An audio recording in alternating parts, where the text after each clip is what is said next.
या लेटेस्ट चालू घडामोडी लक्षात ठेवा. नागपूर आंतरराष्ट्रीय विमानतळाच्या आधुनिकीकरणासाठी केंद्र सरकारतर्फे 30 वर्षांच्या सार्वजनिक खाजगी भागीदारी कराराला मंजुरी मिळाली आहे. केंद्रीय मंत्रिमंडळाने भारतीय विमानतळ प्राधिकरणाच्या मिहान इंडिया लिमिटेडला भाडेपट्ट्यावर दिलेल्या जमिनीचा भाडेपट्टा कालावधी 2039 नंतरही वाढवण्यास मंजुरी मिळाली आहे. केंद्रीय रस्ते वाहतूक आणि महामार्ग मंत्री नितीन गडकरी यांनी पुणे ते पंढरपूर दरम्यानच्या संत ज्ञानेश्वर महाराज पालखी मार्ग आणि संत तुकाराम महाराज पालखी मार्गावरील कामाची पाहणी पत्रकारांसोबत बसमध्ये प्रवास करून केली. सातारा येथील एका कार्यक्रमात केंद्रीय ग्रामीण विकास मंत्री शिवराज सिंग चौहान यांनी महाराष्ट्राला प्रधानमंत्री आवास योजना ग्रामीणसाठी 8,368 कोटी 50 लाख रुपयांची केंद्रीय मदत दिली.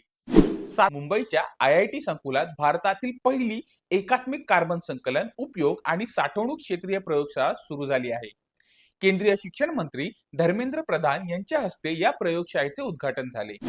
नुकताच मुंबईतल्या अंधेरी रेल्वे स्थानक टपाल कार्यालयाचे फ्युचर रेडी पोस्ट ऑफिस अंतर्गत नूतनीकरण करण्यात आले आहे. केंद्रीय दूरसंचार आणि ईशान्य प्रदेश विकास मंत्री ज्योतिरादित्य सिंधिया आणि महाराष्ट्राचे मुख्यमंत्री देवेंद्र फडणवीस यांनी यावेळी याचे उद्घाटन केले. तारापूर अणुऊर्जा केंद्राच्या युनिट 2 चा पुनर्प्रारंभ आणि सातत्यपूर्ण कार्यान्वयनाला मंजुरी मिळाली आहे.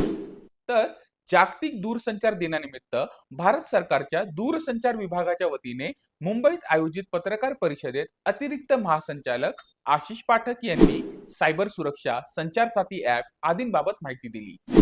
तर ही होती आपली PIB दिल्ली ते मुंबई मराठी न्यूज रील. यातील सर्व माहिती भारत सरकारच्या PIB पोर्टलवर उपलब्ध आहे. कमेंटमध्ये न्यूज लिहा आणि आम्ही त्याची लिंक तुम्हाला मेसेजमध्ये पाठवू.